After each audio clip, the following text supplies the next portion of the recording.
Well, the debate has already started right here in studio. So indeed, you're in for it. So make sure that you're part and parcel of the conversation. Hashtag Morning Cafe at Linda_Alela 22047 is the SMS short code. You can drop your comments down there. We sample them as we proceed. 0768095491, the numbers to call, and we'll definitely get to hear what it is that you have to say. Why I'm saying the conversation has already begun is because I have two gentlemen in studio and one who joins us via Skype, the same gentleman that I had earlier on, that is Honorable Eseli Simiyu, who's the Member of Parliament Tongaren, and we also have Kiambu Township Member of County Assembly, that is Honorable Anthony Konya, and we also have a governance expert, that is Joseph Simeha. We can only hope that Joseph Simeha will be the person who will stand in between to ensure that the voice of the people technically the people are heard, because with members of parliament, with MCAs, with politicians at large,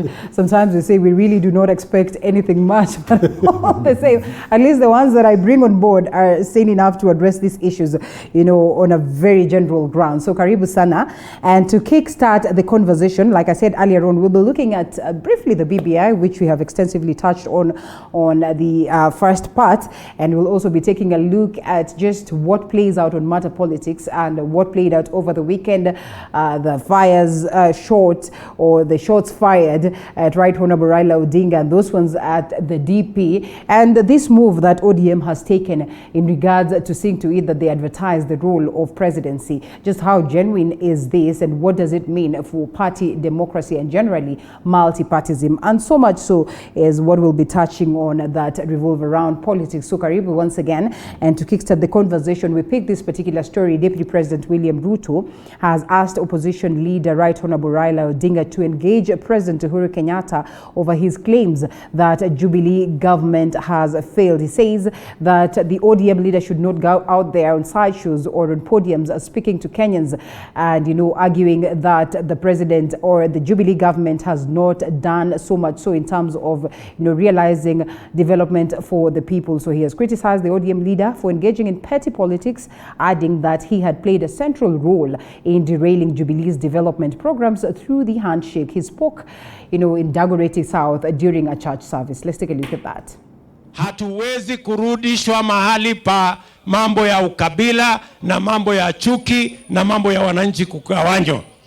Sisi wote tunasema sisi ni ndugu moja. Sisi ni watu moja. Mahasla wa Kenya hawana kabila. Kila mtu anatafuta vile ya kulisha watoto wake na vile tutaendelea mbele pamoja. Mimi nawaambia wale wanatusumbua ya kwamba kama Jubilee tulipanga ya kwamba awamu ya pili kuanza 2017 mpaka 2022 ni mambo ya housing ambayo ingepatia hawa vijana kazi 2,000,000. Lakini mtu ya kitendawili akakuja akatuambia kazi 2,000,000 ya vijana sio ya priority. Akatuambia ya kwamba twende tutengeneze cheo ya prime minister, deputy prime minister na mambo ya wabunge. Hiyo tabia lazima ikome, na ikome mara moja. Sisi tunataka kumwambia Raila Odinga, wewe uliingia serikali ukapotosha rais wetu, tukawacha ile safari ya kuunganisha wa Kenya. Sasa tukasema tunaenda BBI, na unataka sasa kulete siasa ya kusema ati rais ni mtu mwongo. Hivyo tuwaambie tafadhali waache hasira, waache kukasirika na hii mambo ya wheelbarrow. Hiyo wheelbarrow tutasukuma mpaka State House.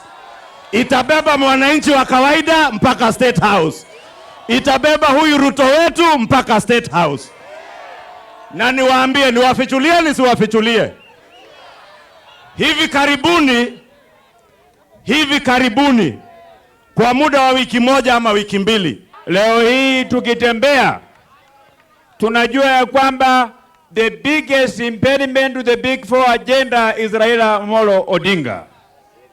What Raila has done is to sacrifice the economic gains of this country for selfish political interests that has got no role in advancing the economic agenda of this government. Na mimi naomba Rais Uhuru Kenyatta ajifundishe kwa Rais Mwai Kibaki. Wakati Mwai Kibaki aliona Raila Odinga alikuwa analeta njama ya kuhujumu safari yake ya kuomboa Kenya kiuchumi, alimtimua na watu wake waondoke. The earlier that Raila Odinga is chased out of government is the better for the people of this country. Kama wewe unaona Jubilee haijafanya kazi, peleka lawama to the man who is in charge and who is in control. Useme hujafanya hii, hujafanya ile. Na wewe hapana ogopa Rais Kenyatta. Kama unataka kumuingilia hajafanya kazi, face him head on, umwambie hujafanya kazi. In any case, wewe ulisema wewe ni rais na yeye ni rais, mliapishwa pamoja. Kwa nini unaogopa yeye?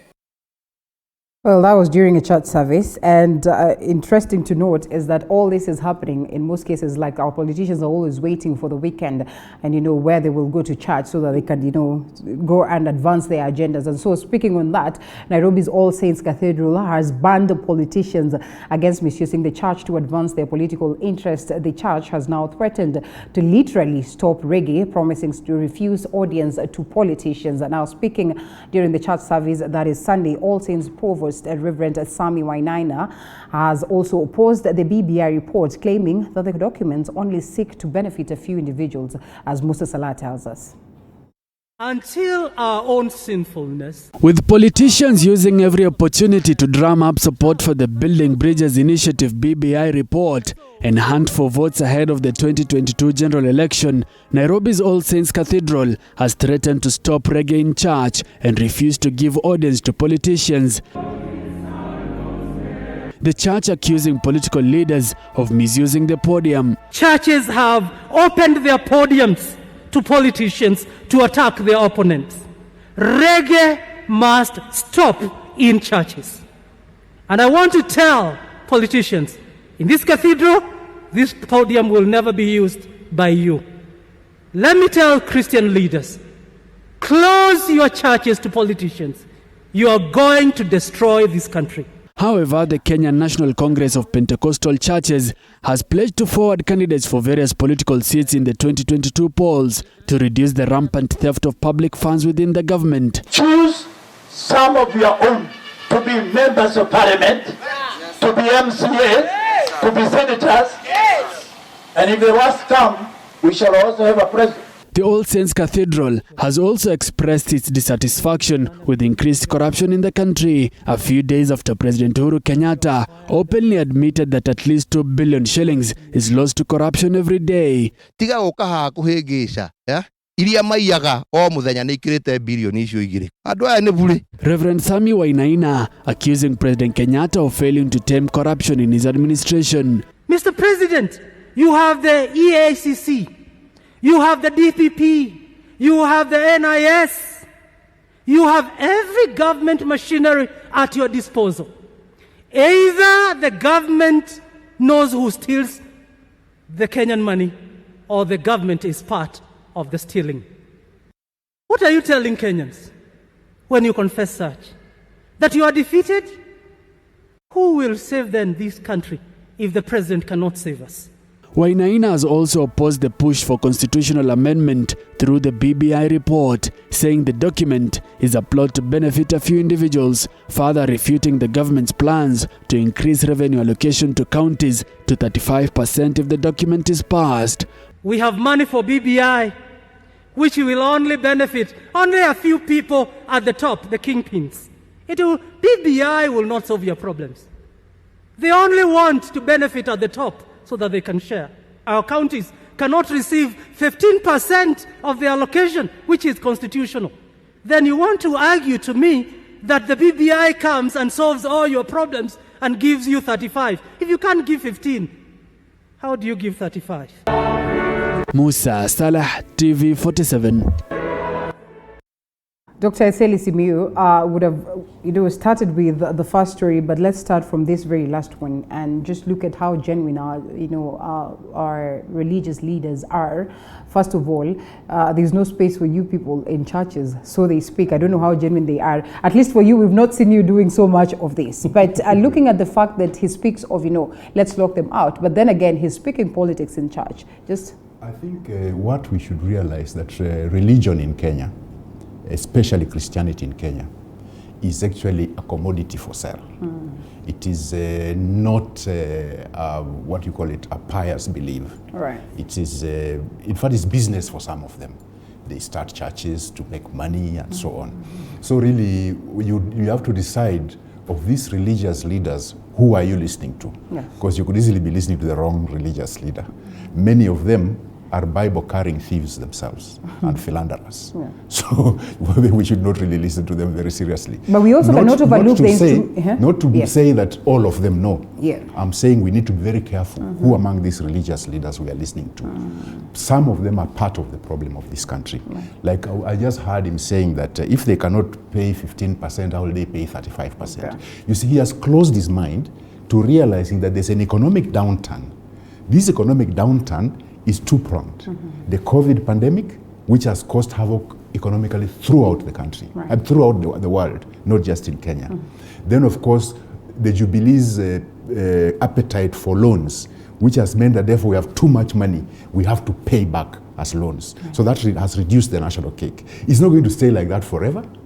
Once we put proper leadership in place, then those loans will be taken care of, and COVID will eventually go, the economy will improve. Now, when they say that if they can't pay 15%, how will they pay 35%? Some of us are supporting that BBI because of that 35%. Reason is very simple. And they are trying to get us to run away from that fact.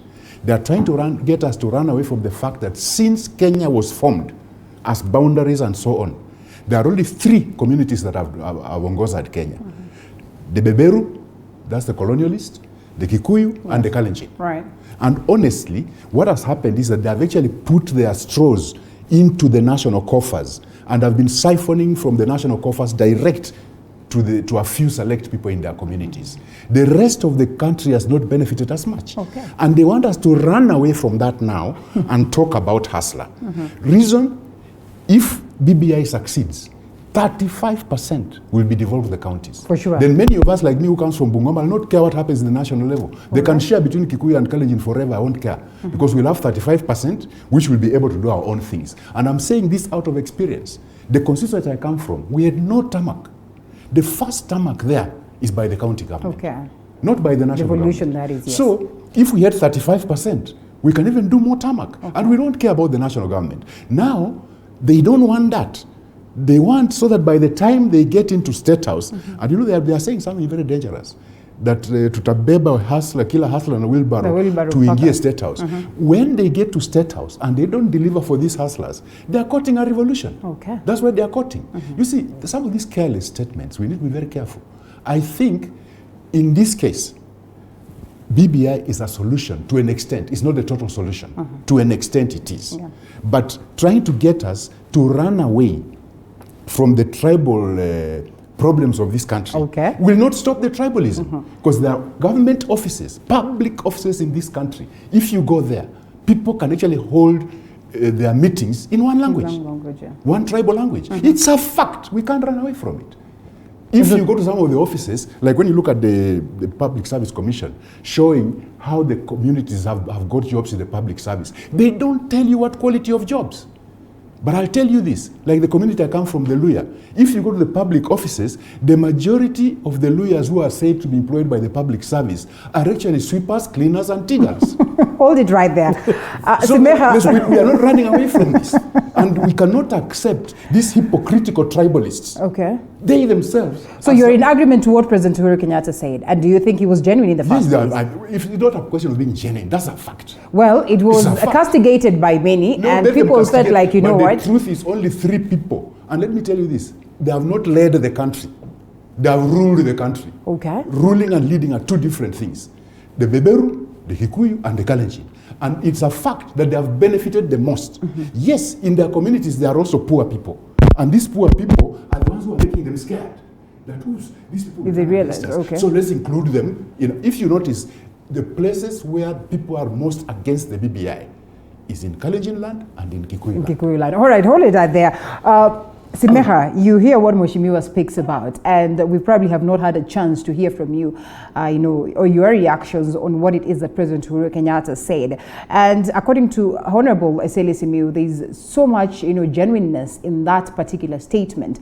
Now, is it because it was said by President Uhuru Kenyatta that, there were a lot of dissenting voices, or is it because it's just the truth that really hurts deep within? I think I would not look at what Kenyatta said literally. It has lots of meaning, just in terms of domination of government by a small clique of people. Of course, they do that in the name of their communities. Truth be told, is not necessarily that all the Kikuyus are dominating government or all Kalenjins have dominated government previously, but those people who have done so have done it in the names of those communities. And actually, truth be told, many people in those communities have cheered them as they did that and said that this is ours and so on and so forth. So it is something worth putting on the table and discussing. We should not run away from that discussion. It's just as well that Uhuru Kenyatta raised it. It's one of those hard conversations that we should have in this country, but we keep avoiding. Whose government, whose state, who is the beneficiary, who has benefited, who has not. We need to have those conversations. Bringing in what the provost of All Saints Cathedral says, Linda. Yes. He is castigating politicians and politics right in the middle of a political speech on the podium. He is dancing reggae and condemning reggae. He's discussing BBI and condemning those who discuss BBI. Instead of actually saying that what they will guarantee is the freedom of everyone to sell their message, sell that message in a decent way. Avoid being divisive, but sell your message nevertheless. I would be the completely last person, if everybody else doesn't agree with me, to take the advice of top religious, particularly Christian religious leaders on matters governance. To me, I have seen the worst corruption, the worst theft, the worst philandering, the worst land grabbing amongst top Christian religious leaders. But as a governance expert, you also agree that they are really instrumental in matters governance. And you've seen in times of crisis in different countries, mostly they will go back to the religious leaders to get their take, to get their advice, to get their view on what the countries should do to chart the way forward. I mean, it has happened in DRC and a couple of other countries that we've seen are witnessing crisis. Not just in DRC, even in this country, Linda, probably when you are a toddler or maybe at best in primary school, was the situation that we had religious leaders of substance, a few Christian religious leaders of substance. By the way, an overwhelming majority of the lower level cadre of Christian religious leaders, the preachers, the priests, and so on and so forth, they are very solid people of integrity. But the leadership at the top, the people in charge of the governance and management of the church, a lot of them post 2002 are extraordinarily corrupt and completely disingenuous. And that's why I would be the last one to listen to that pontification from the podium, where he castigates politicians and political messages, and at the same time is delivering political messages, biased political message. But he's entitled to that. I must hasten and add that he's entitled to actually oppose BBI. But he should also let then other people use that very same forum, those who would like to promote whatever they want to promote of BBI, promote. So to me, it's just dishonesty. When you have that person saying that and at the same time taking a position. Let me just conclude that by saying that politics is not necessarily wrong. I just dislike it when I hear people trying to discourage us from politics. And then on the other hand, you hear another one saying, we need to elect our own. In other words, let's get into politics, take charge, be in charge of politics. It is divisive politics that is the problem, at least in our country. And they have been part of it, especially post-2002. The Christian religious leaders have been a central part of divisive politics in this country. All right. Well, one of the key things that will be an undoing for the hustler nation, so to speak, it will be an undoing for the BBI is the aspect of tribe. and the aspect of the fact that, well, some of these things that we speak about in terms of, what it is that the man of God has spoken about, the monies that are supposed to go down to the counties and all that, like what is incorporated in this particular document. So when you talk about the aspect of tribe, one thing that we cannot overlook, do you suppose it is healthy for us to have such a conversation now? And is it really a hard conversation to have that we keep running away from, yet has a lot of reality that needs to be addressed? One, let me thank my brother here, Simiyu, for once admitting that the Hustlers Nation is going somewhere and the narrative is going somewhere. I probably will be getting to State House. That's quite commendable. But I must say this.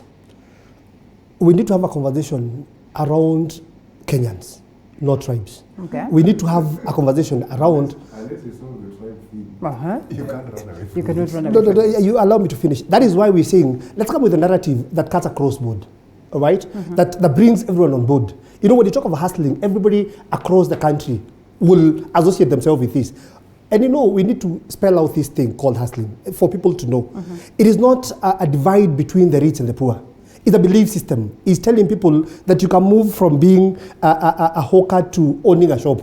You can move from being owning a shop to owning an industry. It is a belief system that tells people we have problems that cut across, irrespective of your community and tribe and that kind of a thing. That has always been the prayer and the wish of every other person. Yes. The very same people who are selling this narrative have been in government, have not been able to guarantee people employment. Even the numbers that they had promised have not done that. Let me bring you on board. Let me loop you in. It is hypocritical. Allow me to ask this. Compare what it is that you're speaking of, or the monies that are supposed to be disbursed to the level of the counties. Today, you speak of a scenario where we've not been able to meet the 15% that we're talking about. Yes. So that means if the BBI sells through, we might not be able to meet the 35%. For the same reason, we're talking of a scenario where we've not been able to create employment and all this that people would need today. What is the guarantee then that such would happen later on when we have these people coming onto the house? Let me, for example, tell you this. And let me talk about the 15-35% thing. And my brother here mentioned it. My fear is, and that's what I've always told you, BBI timing is wrong. We may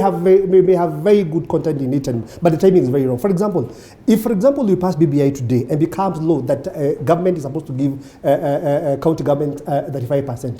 When it becomes law, it becomes law. So anyone would take you to court if you're not able to do that. Because if you cannot give me 15% at this point in time, let's wait until such a time where our economy will be good and let's have a conversation around the 35%. If you cannot be able to deliver 15% now, let's not have a conversation of you're going to give me 35%. Because if you make it low and it becomes a low probably somewhere in April, still we don't know the way the economy is. Will you be able to deliver that 5%? Let's be very honest with each other. So is there a time where we'd say that it is right for BBI? What you asked. Yes, there'll be a time probably, we will have that conversation when time is right. Okay. Let me also tell you something. Look at what we're talking about today. We came in on a platform and we brought in the Big Four agenda, which was doing very well. We talked about let's do houses, which was going to bring on board 2,000 of our young men and women from all tribes. To just come in and get employed in this thing, in this project. But look at what Raila did. He brought in the handshake, which now, the attention was, we removed the attention. And you see, that's why the deputy president took a back seat. And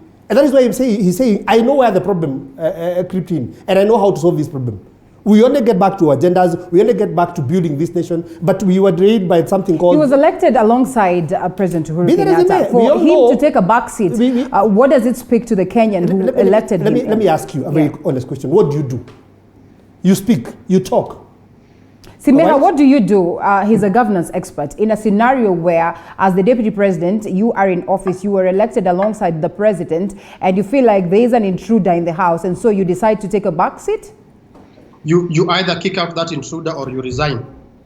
It's ridiculous for deputy president who is elected alongside the president to keep telling us that Raila this, Raila that. He is the deputy president of the Republic of Kenya as he speaks, as we speak. So either you get rid of that intruder, and if you cannot, you are unable to get rid of that intruder, you resign. It is the responsibility of an opposition that looks to capturing power and forming government to disrupt you in government. It is the discretion and duty of the opposition to make it as difficult as possible for you. It is up to you to see how to talk to the opposition so that on some things they may cooperate with you for the sake of the nation. But if they get a loophole anywhere in this world to be as disruptive as possible of your agenda and they succeed, then you are basically a useless government.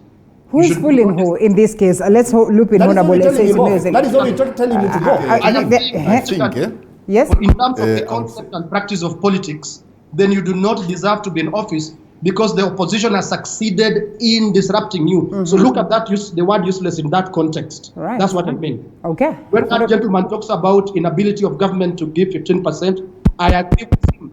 For as long as, even if we passed this BBI amendment bill today, for as long as it is Uhuru Kenyatta and William Ruto in government, I doubt that they will be able to deliver even 17%. Okay.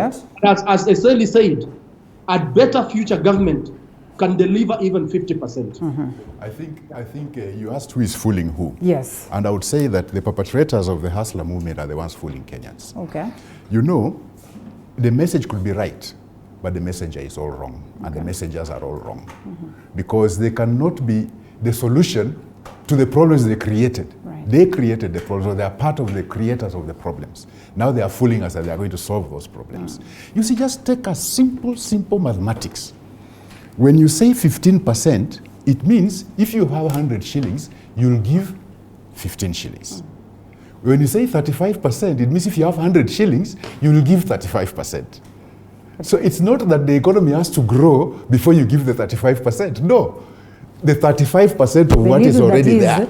Yes. So this even mathematics. No, honestly, even mathematics. You're telling us you're not able to give 15% of the 100 you have today, and you're telling us you can give us 35. Even the mathematics. Let's talk about the 100 shillings we have today. Even the mathematics, they are not following it through. Because what's happening here, these are hypocrites using a narrative to blindfold Kenyans who are really in trouble, especially after the COVID pandemic.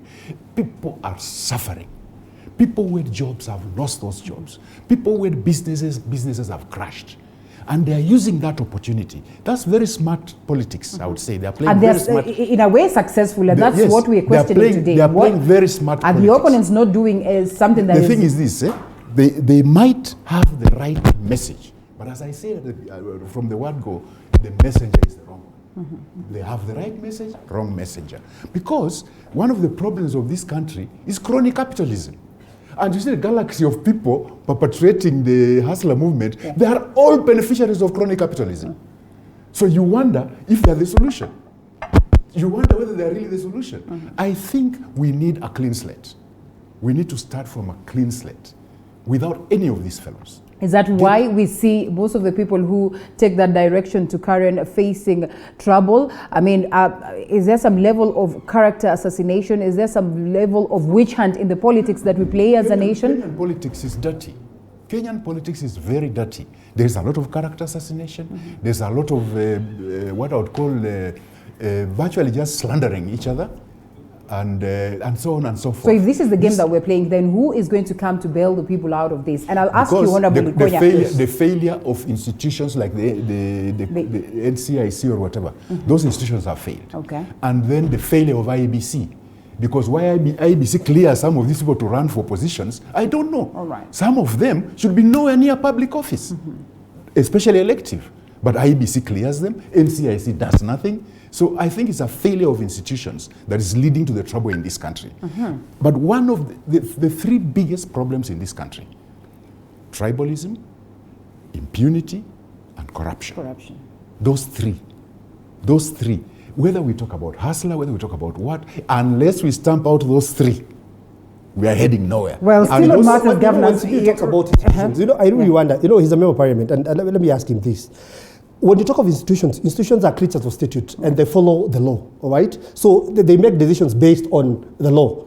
And he's a member of parliament. What is it that they're doing to make sure... He's been there for quite a while. Yes. What is it that they're doing to make sure that the framework that these institutions operate on make it a bit stringent to the extent that, you have punitive laws that allow them to crack on these people. All right? I would answer you that. You said, what I said is the failure of the institutions. Yes. Now let me show you how they said failing. It's purely impunity. When you start appointing certain people to certain institutions, and how these people are appointed, they are supposed to be cleared by parliament, okay? And when you have that so-called tyranny of numbers, they'll clear anybody, right, and give them any position, whether they are fit for purpose or not. And that has contributed to the failure of these institutions.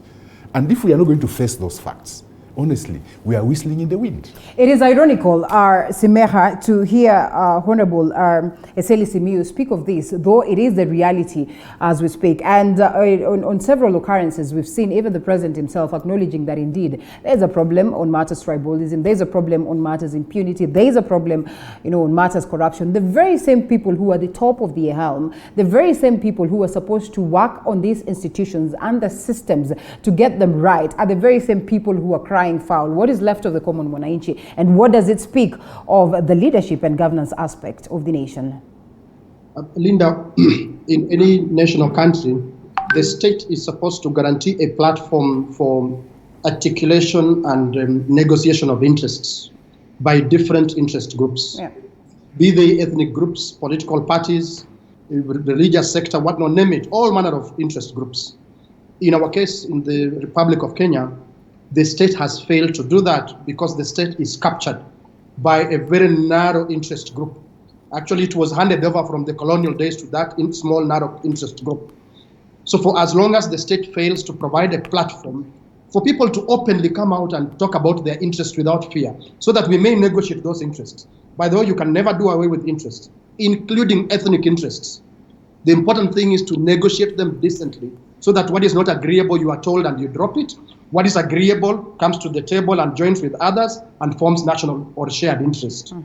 For as long as we have a colonial state, the makeup of the state is colonial as it is, you will still find people resorting to other forms of identity to protect their interests. They assume that since the state has failed them, their ethnic community will fail them. And who best, other than the taffy of the ethnic community? The taffies of the ethnic communities are mostly thieves. To be a thief, to steal as much as billions, you really need to have a lot of courage. Yeah. And people love these guys with courage. So people say, we'd rather have our thief. This guy is our thief. This guy is so courageous. Yeah. He can fight with those other guys at the top and secure our interests because the state has failed. So who will come to the aid of the people? The people themselves demanding that we must reform the state. How do we do that? By just taking a risk of electing a different type of people. I agree with the saying, institutions have failed. IEBC will not deliver for the people. They must not depend on IEBC to vet for them. They must do the vetting themselves. We have sufficient information on certain number of politicians in the public domain that we can base our decisions on and say, look, it doesn't matter how much money you have or how macho you are out there. We will not elect you based on your integrity.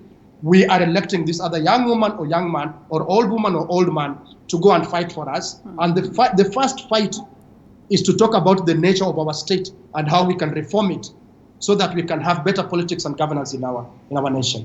Well, I remember sometimes in 2018, towards the last bit, most of the people were talking about the fact that a revolution is ripe and the likelihoods that Kenyans are going to take that direction. Come 2019, all that, courtesy of what has happened. That is actually in 2019. Yes, 2019 is when people were talking about a revolution and all that. 2020, I guess this was swept away by COVID-19. I don't know whether Kenyans are going to wake up again and go back to that aspect, but we can only wait to see. I'd love for us to look at what has happened in the ODM party. But before that, I'd want Honorable Ikonya to tell us, are you not scared of the kind of, I'd say what it is that Honorable Eseli Simiyu speaks about, that it's quite a dirty game in Kenya when you talk matters politics. And so you are strongly in this particular side of Tanga. It seems like it is not going well with the people down there, especially those ones that are at the helm as it now. Don't you have some level of worries on this? Let me talk about politics worldwide. When you talk of sanity in politics, we've seen it in the UI. So politics is a dirty game world over. So it's not confined to Kenyan space.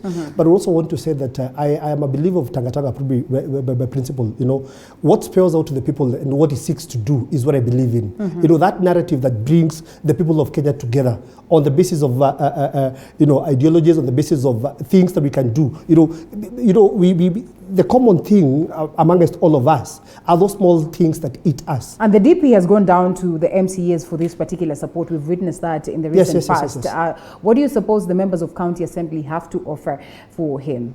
What we're doing is Oh yeah. Oh no. Let me tell you something. Let me tell you something. I've been in those meetings. Okay. You saw me in Meru the other day. Yes, we I did a did. meeting, an MC's meeting in Thika Greens on Saturday. Yeah. You know, and it was a big meeting where close to 200 MCAs, and we all came together to discuss issues to do with we had called a Proruto, MCA's meeting, because we need to have a bottoms-up approach as opposed to what the likes of Akina have been treating us. They have been having discussions up there. We now need to have discussions from bottom here. Okay. We are the people who live with the leaders who live with the people. Every day I will wake up to my gate the people who want to see me, talk to me about their problems, whatever view. Simiyu, probably the last time he was in Bungoma, I know he frequents there a lot. I'm not talking about him. I am talking. It was yesterday. The general aspect. Yes, it's a general aspect. So Okay. the last time probably he retreats to his ward. It takes a bit of time because he has to be in Nairobi and to go to Parliament and that kind of a thing. But I live in that particular ward. That's where I stay. So basically, I understand the people. So let's get a bottoms-up approach. And I'm telling you, we are not discussing BBI at all. Oh yeah. Either flopping or I am telling you the truth. We did not discuss BBI in Meru. We did not discuss BBI in Kiambu. Okay. We discussed about the hustling narrative and how to get Ruto to State House and how we can have a bottoms-up approach. Because for the longest time, when we have political meetings, we've had MCAs being told to just stand up and wave. We now want to change things. We also need to have our space at where the national discussion is happening, that we also need to have some of us there. And those are the things that we're agitating for. We're not discussing BBI. BBI, we shall go to our people and we shall ask them, because at the end of the day, to be about the people, I can tell you about my people. They don't want it. I'm with them, so I can tell you for a fact. And I go around Mount Kenya region, I can tell you that that's for a fact. And we discussed that previously before CBU came in. And you said the approach would have been, what we are doing today is what we ought to have done some times back. Okay. All right? The problem is that even when the BBI team was going around, there was a very huge resistance from the Tanga side. In fact, they discouraged people from going to meet the BBI team, and they became very difficult about it. So now they say, you should have come to us. Anyway, I'll say this. The hustler narrative and the Tanga team is a camouflage for tribalists, perpetrators of impunity and corruption to continue running roughshod over this country. All right. As I said, it's a good message, wrong messengers. They are part of the problem, not part of the solution. So even if they have the right message, I can't trust them to actually fulfill what they are saying, because they have never done it when they have had the opportunity. So they will not be able to do anything right now. Right. And if you remember, I don't know whether it was KIPRA, Kenya Institute of Public Policy Research, or which research institution, had done a research in the government institutions and found that the areas where there's the highest corruption is where you find one tribe running the show, especially in procurement and so on. The corruption there is much higher. So you find this is actually the driver of the problem. So unless we talk about tribalism, if we just camouflage it over hustle and blah blah things, we are sitting on something that will explode in our faces. We know very well that tribe really has been a key issue, and like you rightfully put it, it still is. What makes you have the confidence that if we have this conversation, it's not going to land us anywhere, tough, looking at the fact that we're making strides democratically? We need to have that conversation because, like, some of the fears they have about BBI is that one of the clauses, I forget which one, implies that Parliament will have to come up with a law to ensure that the hiring in the public service is actually reflective of the communities in Kenya. Okay. Like what happens, I think, in Malaysia and countries like those. They fear that. They fear that.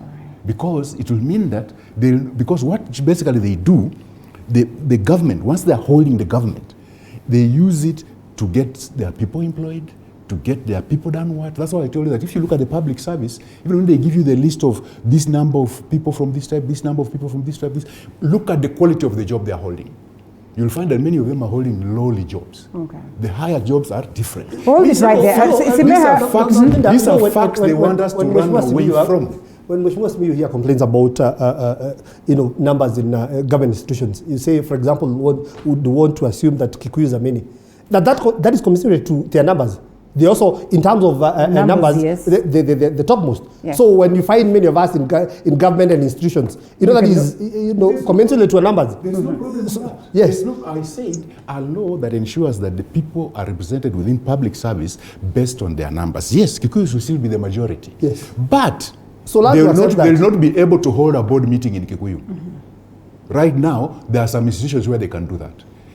Kalenjin will not be able to hold meetings in Kalenjin. These are facts that Tanga and Hustler Nation want us to run away from, and I'm alerting the people that yes, they have the right message, but they are the wrong messengers. They are trying to use you so they can continue what they have done since independence. Hold it right there. Simeha, for the longest of time, we've had the conversation of tribe, and probably we've run away from it.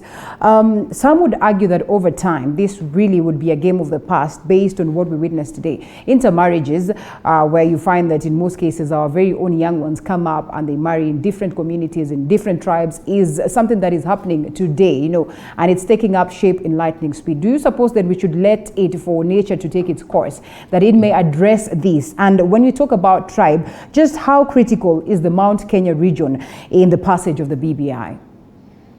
Yeah, let me just point out to you in that the problem we are discussing of tribe or ethnic identity is not the cultural or social, it is political. So it doesn't matter that you'll have, and you do have a lot of people who have married across ethnic communities and so on. But when it comes to political interests, they now go back to that base identity, and that is what they use to prosecute their political agenda, to hold on to office, to hoard office, to exclude other people, and so on and so forth. So don't be fooled by the social dimensions and the cultural dimensions of our ethnic identities. Secondly, the question you ask about how critical is not necessarily that for any political agenda or political project to get the nod of Kenyans, that it must have 100% support from any one particular region. It is not, it's a fallacy, because you should remember, just to give you an example, in 2005, when we had a constitution that, a referendum that Kibaki and his colleagues really whipped up ethnic emotions to support. Then the rest of the nation defeated Kibaki and those who around him who were whipping up ethnic emotions. And that constitution was defeated at a referendum. It's not a must. I even sometimes, but it's important. Nevertheless, having said that, it's important to rally the whole country as much as possible. When you are a leader, especially those who want to lead at the national level, it's important to make attempts to rally the whole country, to be understood by all parts of the country, hopefully to be supported by all parts of the country. But should one region completely stubbornly refuse, and in this case being Central or Mount Kenya, even if it's the whole of Mount Kenya, if the rest of the country should want to support a certain political agenda or initiative, it will not matter. That initiative will succeed. It's not as if the numbers in Mount Kenya are such that if they refuse, that it won't succeed. Finally, let me just mention something about what Dr. Sele keeps talking about, message and messaging. There is something I would personally like to give credit to the people of Tanga for, Linda. Yes. And I think Sele and his team, Raila and his team, Kenyatta and his team, they better worry. These guys are fairly good at coordinating the way they message, the way they do their messaging. Not the substance of the message, but the way they pass across their message. It's fairly well coordinated. You don't see that in these other political corners, but you see them want to divert attention from what the discussion has been to. The problem is Raila. In fact, we should pit him now against Kenyatta and say he's attacking Kenyatta. And you hear that language across the whole of them when they speak. And finally, any member of parliament who is a member of the local parliament, which we designed deliberately to deal with local issues, meaning county issues, now saying that they want to go to the national level, then they are not fit to sit in a local parliament. An MCA saying that, look, they also want to be heard and recognized at the national level, then they've lost, they don't understand the meaning of devolution. Well, that's interesting. I'll give you the right to reply. Hold it. Irungu Goko is also saying, you know, an MCA who passes budget, complaining about the same budget, it is irony, it is hypocrisy, or just politics? Let's be very honest. And let me first of all answer to you. Make it brief. Yes, yeah. I did not say that we want to participate in national politics. What you're saying is, when it comes to issues of elections, yes. I am an elected leader on a certain platform. For example, I am a Jubilee elected leader in Kiambu. So basically, there is no way you divorce me from what from a national campaign. Mm-hmm. You know, you can't divorce me because ideally, what happens nationally also dictates what happens down there. So I was not talking about participating in decision-making level. I understand my role as an MCA. But let's come to budget. We do make those budgets, fine. Once we make those budgets, it is not my responsibility to finance that budget. It is the responsibility of the executive to make sure that it collects revenue and the national government remits the percentage it's supposed to remit. So I will make a budget, a perfect budget. I will look at the issues that behoves my people, and I will do a very good budget. But who is going to, and I will do a follow-up in my oversight role. But you see, if you cannot give me money as a national government, if you've not given me the last 3 exchequers, you've not given the executive the last 3 exchequers, I mean, what am I supposed to do as an MCA? Right. You know, I will be limited to that extent. I have done a budget, fine, but the national government is not remitting money. What do? I've gone without salary personally for 3 months. Yes. All right? Yeah. So what am I supposed to do? Well, this needs to be addressed, yes. And in most cases, so basically that's why I told you the other day, is that we need to have a conversation around the national government and the Council of Governors. Yes. Let's look at our problems. That is why I'm telling my brother Simiyu here, in as much as we want to talk about 35%, 15% is hard to come by. And he insinuated the fact that we're talking about the 15% of 100 shillings, for example. But if you cannot give me 15 shillings of out of 100, how do I trust you to give me that 5 shillings? Are we saying that this economy will stay in the doldrums forever? I am telling I'm saying when it wakes up, let's do it. Because when it wakes up, why not put the law in place now? Why do you want to put it later? Because let me answer that question. Because that would put the government in a very tricky place. For example, if you pass 35% today, it makes it an obligation to government to provide that 5%, which it doesn't have. You know, we look at the counties. Let's wait for the economy to wake up. We look at the counties that raise their own revenue. A substantial amount. Kiambu is one of the counties that raises a substantial amount of own revenue. If they are unable to pay him for 3 months, there's a problem with the Kiambu leadership. Okay. No. That's not look at my current expenditure. For example, yes. You know, we are ravaged by COVID, all of us, isn't it? So the much that we were able to correct was not even enough for but the current expenditure. There, you know, we need to fuel our vehicles and all those things. Yes. So basically, that's why we need the national government to loop in funds. Yeah. All right? So it was a problem that cuts across, but even in Ngoma and to all of us. So it's not a problem that you blame on Kiambu or anything. But it was not unique. Own revenue. Yes, own revenue. Yes. Substantial. And let me also tell you something. We also, in equal measures, we also have, you know, our recurrent expenditure is way much. Salary is part of the recurrent. Yeah, that's what I'm saying. So what do you prioritize? I think there is you look at your Kiambu leadership in the county. I think there's a problem with that revenue that they raise and they can't pay. Right. I am telling you, we were ravaged by COVID, so we are not able to raise enough to do the entire. It's not unique to Kiambu. It was in the entire country. Even in Nairobi, where Nairobi leads, it was not able to pay salaries also. So you are now agree that COVID is the cause of the downturn in the economy, and it will not be there forever. The economy will definitely pick up. So we should plan. And when it does pick up, let's plan for it now. Okay. So when it picks up, we will change the laws. That is subject to more conversation. Before we go, we're about 10 minutes or so. ODM treated Kenyans to, I don't know whether it's a surprise or not, they kept saying this and then they made good. I don't want to look at it as a threat, but because it's been looked at as a huge milestone in terms of Martha's party democracy. And Sunday morning they posted on their social media platforms, they advertised for the position of 2022 presidency. Well, there's 1 million fee that is not refundable in the event that you are interested or you register your interest in this.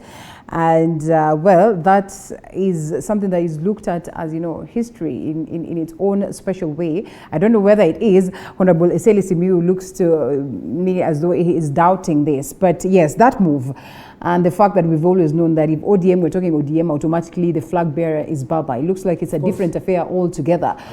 I think what happens here is Secretary General of Ford Kenya. Yes. I remember Ford Kenya is the second oldest political party in this country after KANU.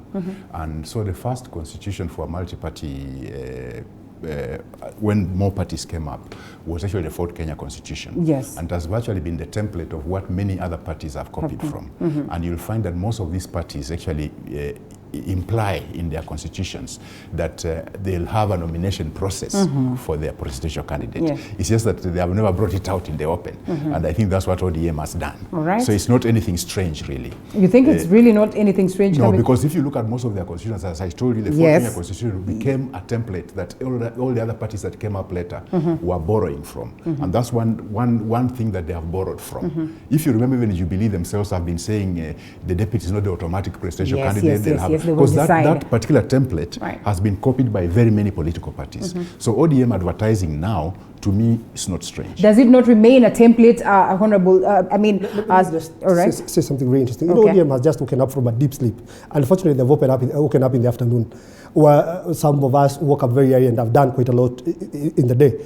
What has happened is ODM was hoping that there's going to be a BBI contest. And I told you ODM is not genuine, the BBI thing. In as much as they won the premiership and what have you, they also wanted to get something that revamped them back in politics. Because their popularity has really gone down. Now that is not going to happen, there's not going to be a contest of yes or no. That I can promise you it's not going to be there. So they've now realized we now need to get our act together. They've realized, by the way, we need to start campaigning. This handshake thing is not going to yield much.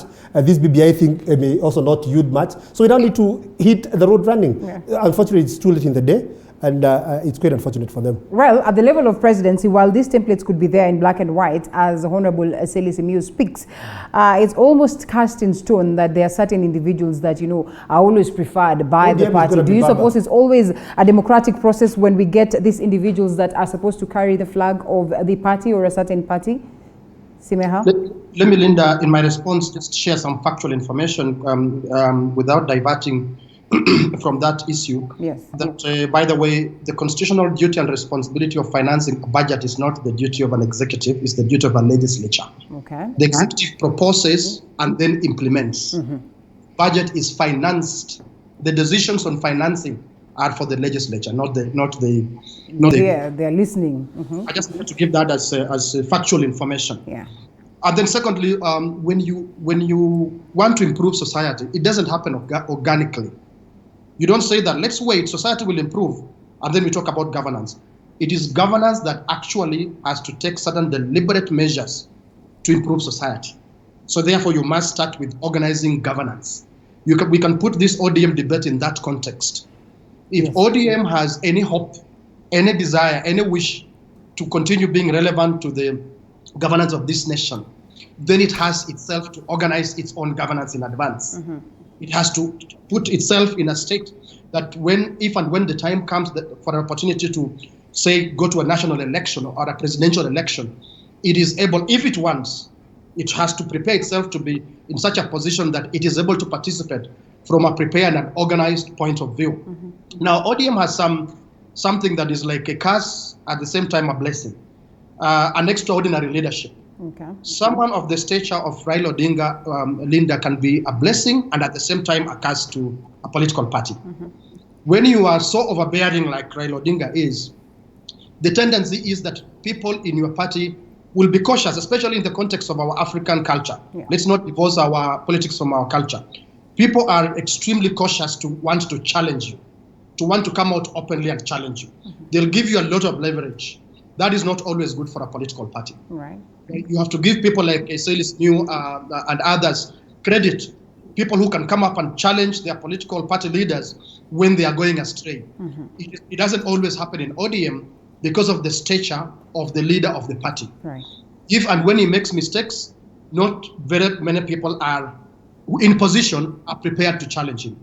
But it's also a blessing because of the gravitas, because of the mileage he brings to the party. So for me, nothing strange when ODM does what it's doing, as other parties actually have it in their rules and procedures to do that, prepare in advance to put forth a candidate to compete in a presidential election if and when time comes. Let's also just consider that ODM put in place a new national elections board, who probably may want to do things in a different way from what they've been done previously. Right. Okay, well, we follow up closely. We get to understand what then this would mean for I would want to respond to him in as far as financing a budget is concerned. Yes. It becomes a legislative role, and I'm sure Simiyu will support me in this. It's legislative to the extent of passing a finance bill. Once you pass a finance bill, you leave it to the executive to now do the actual collection of revenue and to finance that budget. Okay. I mean, rather to just come and implement that budget and run those projects that you've passed. So you pass a budget, you pass a finance bill, all right, and then appropriations bill to allow the government to spend. But now the actual correction and implementing this, ruling out the budget is purely an executive function. In agreement to that? Yes, I'm in agreement. But then again, in the event that the executive does not abide by what it is that you have passed, then what happens? That is where now your oversight role comes in. Okay. And is it done as expected? Well, oversight role is best done in a situation where there are no overwhelming majorities. Okay. In an elected body. When you find that, like in some counties, you find one party virtually dominates everything. In fact, there's hardly any opposition. That way, the oversight role becomes sort of lost somewhere. So we have that danger in this country in the sense that our multi-party democracy is not well developed yet, such that you will find in certain areas a particular party just takes everything, so that in that assembly there's hardly any opposition. Then in that case, it doesn't augur well for proper oversight. And then I think we have also not yet quite gotten used to the pure presidential system, to the extent that when it's a pure presidential system in our situation, in the National Assembly, you find that there's a failure on the oversight role, because when the president who is ruling has an overwhelming majority in the House, then that oversight role sort of gets lost, because then the opposition is so weak they are unable to really do a proper oversight. Okay. I think those are the dangers that we face, and we must be alive to them. All right. Well, as we are alive to them, we look forward to a scenario where, upon acknowledging that we have these dangers, then something has to be done to be able to address them, because then we'll be revolving around the same circle without making any strides. Again, makes it dangerous for us. Thank you so much, gentlemen. I guess we close it at that, unless you want me to give you 30 seconds for parting shots. For you, we'll definitely expect you to tell us something about Tongaren, not necessarily the national politics. I would like to still go on with the national politics and talk to the country, and tell Kenyans that be very careful. When you look at the history of the world, even China, Mao Zedong's Cultural Revolution of 10 years virtually ruined that country. And we should be very careful when we say we want to change this culture from tribalism to hustler and things like that. Let's be very careful. And the other thing I would like to say is that Kenyans should be aware that Hitler did not overthrow the government of Germany. He was overwhelmingly elected by the Germans. Okay. And it caused a lot of damage, not just to the world, but to Germany itself. So Kenyans, be very careful. And I plead with the intelligentsia in Kenya. Get out of your cocoons, go out there and educate Kenyans. Give them civic education to understand the importance of proper governance, such that we don't have the hypocrites carrying Bibles, going around telling us all sorts of things, and we follow them. Because some of these are actually camouflaging what the problems are, so they can continue perpetrating the ills that have been in this country, because they have been beneficiaries and they have been the drivers of the ills that are wrecking this country. All right, your supporters in Tongaren are watching. What would you tell them today in terms of what they expect, what is coming their way, in as much as we're talking 2022 politics, or the politics of the nation? What I mentioned here earlier, that the only tarmac road was built by the county government. Okay. Now, to complete that tarmac road, finally, after close to 8 years of the Jubilee government, finally we are having them now complete that road for us, so that we can have an easier connection to Eldoret and an easier connection to Bungoma. Okay. And it's been a very hard struggle to the point where I think we've benefited because of the handshake. so that now we are able to complete that road by the national government, not by the county government. I'm sure if there was no handshake, we would not have completed that road. The national government would have completed that road for us. All right, Honorable Ikonya. But it's really unfortunate that we will rely on handshakes and all those things to complete a project. I think it's incumbent upon in the government to make sure that it rolls out development in every part of the county. That's why every government is elected. But let me just say this, that at the end of the day, the decision is with the common mwananchi. So I have to appeal to our people to, just like the government expert did say, that it's about the people. It's about looking at your leaders. It's about listening to all those narratives. It's about listening to what Raila and his function has to say, the Hustling Nation has to say, and what have you. At the end of the day, the decision will be yours. So it is important that you make the right decision. But that decision will be facilitated by what Simi has said. Let's take civic education to the people. Let's educate people on what proper governance is about. You know, once we entrench those values in them, then they'll be able to make serious and good decisions. Just like what our expert here said in terms of the way we carried out BBI. We never carried out enough civic education to the people. We did not pass the basic properly and break it down to what a common mwananchi can understand. So basically, it's about you, the people, so make informed decision and make sure that you do it right for this country. And the hustling narrative is the way to go. Oh, all right. Well, I will send my invoice for that. I always say anyone who's here to politic, we say, as we close it, Simeha. Yeah, thank you very much. I'll just say two quick things. That one, I'd urge political leaders like the two we have in studio today to help their constituents when they are talking about BBI, not to be so severely limited to this constitutional amendment bill. That is not what BBI is all about. It's a lot more than that, even with all its defects. As I speak here, I do not mean that it's the panacea of our problems. And I do not even agree with some of the things that ended up in the BBI report. But I think people should discuss it and take position on the basis of information, accurate information. All right. I know that even MCAs are able to access reports and conduct discussions in their wards, in their constituencies, on the contents of BBI, so that we are not limited to the constitutional amendment bill. And finally, Linda, when you organize affairs of society, make it brief, yes, you cannot avoid talking about governance. We have, as a nation, to talk about governance. If we run again away from the issue of ethnicity and tribalism, we will remain where we are, or it will get worse. We better get involved, all of us, and insist on taking this discussion the right way. Let us talk about the problems of Kenya, and they involve ethnicity and tribalism. Joseph Simeha, governance expert, MCA Kiambu Township, Anthony Ikonya, and Honorable Dr. Eseli Simiu, Member of Parliament, Tongaren. Thank you so much, gentlemen, for the great insights. Thank you so much for your feedback. We cross over to a different segment after this break.